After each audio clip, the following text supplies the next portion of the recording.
સુરતમાં એક એવી પ્રેરણાદાયી કહાની સામે આવી છે જે દરેક વ્યક્તિને હિંમત અને આત્મવિશ્વાસનો સંદેશ આપે છે. શરીરના તમામ અંગો દિવ્યાંગ હોવા છતાં દિવ્યા આજે પોતાની મનોબળ શક્તિથી નેલ આર્ટ જેવી જટિલ કળાઓમાં આગવી ઓળખ બનાવી રહી છે. સુરતની દિવ્યા નામ જેટલું સુંદર એટલું જ પ્રેરણાદાયક તેનું જીવન.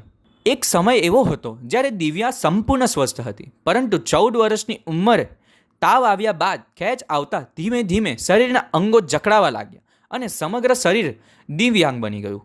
આ મુશ્કેલીઓ છતાં દિવ્યાએ ક્યારે હાર માની નહીં. આજે શરીર સાથ ન આપતું હોવા છતાં દિવ્યા નેલ આર્ટ જેવી અગત્યની ઝીણવટભરી અને સર્જનાત્મક કળામાં નિપુણતા મેળવી રહી છે. તેના બનાવેલા નેલ આર્ટ જોઈને અનુભવી અને પ્રોફેશનલ નેલ આર્ટિસ્ટ પણ આશ્ચર્ય વ્યક્ત કરી રહ્યા છે. દિવ્યાની આ સફર માત્ર સફળતાની કહાની નથી, પરંતુ દરેક સક્ષમ વ્યક્તિ માટે એક સંદેશ છે કે જો મન મક્કમ હોય તો કોઈ પણ મુશ્કેલી સફળતાના માર્ગમાં અવરોધ બની શકતી નથી. મોનાલિસા ઠક્કર. તમારી દીકરી દિવ્યાંગ છે અને નેલ આર્ટ જેટલું સક્ષમ કાર્ય કરી રહી છે, શું કહેશો? મારી બેબીને 14 વર્ષ હતી ને ત્યારથી આ પ્રોબ્લેમ થઈ. પછી પહેલાં તો નોર્મલ જ હતી, પછી આ તકલીફ થઈ ને એને હિંમત આપી, સપોર્ટ આપ્યો, એને પુશઅપ કરી તારે થોડીક હિંમત થઈ એને કે નહીં હું કંઈ કરી શકું છું. પછી આગળ વધી નેલ આર્ટ શીખી. આજે એના નેલ આર્ટ સેલ થાય છે, ઘરમાં પણ મને હેલ્પ કરે છે ને નેલ આર્ટ બી કરે છે, બધું એક સાથે કરી શકે છે.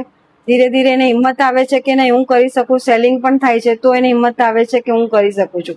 એટલે એને હિંમતની જરૂર છે. છોકરાઓને કોઈ બી હોય, દિવ્યાંગ હોય કે કઈ બીજી તકલીફ હોય, પણ એને હિંમત આપો. હિંમત આપશો તો છોકરા આગળ વધવાના છે, અને આપણે તૂટી જઈશું તો એ લોકોને કોણ સાચવશે? એટલે આપણે જરૂરી છે કે એ લોકોને હિંમત આપીએ. કેટલા વર્ષની ઉંમરે એમને આ બીમારી લાગી અને આ તેમનું રૂટીન કેવું છે? એને 14 વર્ષની હતી ત્યારે આ પ્રોબ્લેમ થઈ ને અત્યારે 28 વર્ષની છે, પણ ઘરના કામકાજ બધું સાચવી લે છે. એઝ અ મધર તમને કેવું લાગે? હું બહુ પ્રાઉડ ફીલ કરું છું કે આજે મારી છોકરીને આટલી બધી તકલીફ હોવા છતાં પણ એ આટલું કરે છે. મીન્સ ઘરનું કામ કરે છે, મને હેલ્પફુલ થાય છે.